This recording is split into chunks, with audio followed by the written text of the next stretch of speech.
কিয়ামতের পূর্বে নবীজি সাল্লাল্লাহু আলাইহি ওয়াসাল্লাম বলছেন অনেক মন্দ আলামত, কিয়ামতের অনেক মন্দ আলামত প্রকাশ পাবে।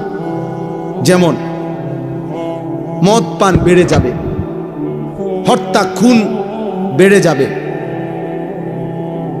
নাচ গান নর্তকীর বাদ্যযন্ত্র বেড়ে যাবে, মায়ের নাফরমানি বেড়ে যাবে, বাবার অবাধ্যতা বেড়ে যাবে, বন্ধুদের আড্ডা বেড়ে যাবে, রাষ্ট্রীয় সম্পদ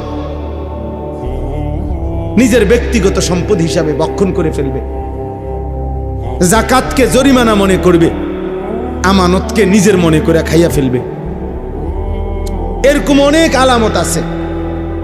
তো মনে করেন এই 10টা আলামত এগুলা মন্দ আলামত কিনা?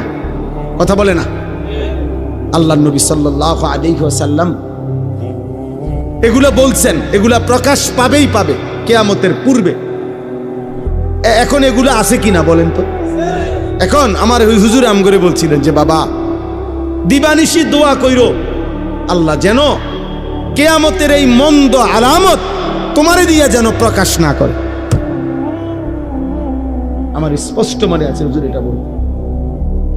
মনে করেন এটা কিয়ামতের আলামত যে কিয়ামতের পূর্বে মায়ের নাফরমানি সন্তান বেশি করবে, তো আল্লাহর কাছে চাইতে হবে মাওলা ওই সন্তান আমারে বানায়েন না যে সন্তান তার মার নাফরমানি।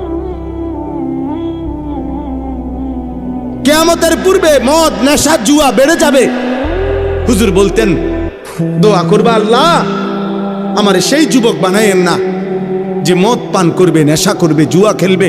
তাহলে কিয়ামতের এই চিহ্ন তো আপনি আমারে দিয়ে দেখাইলেন, আমাকে দিয়ে দেখাইলেন।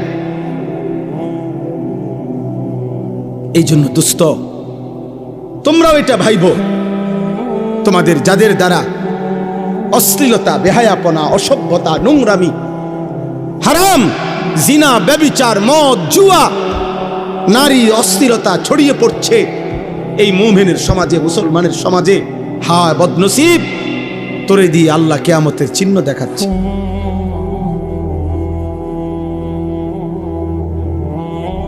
তোমাকে দিয়ে আল্লাহ তাআলা কিয়ামতের চিহ্ন দেখাচ্ছে।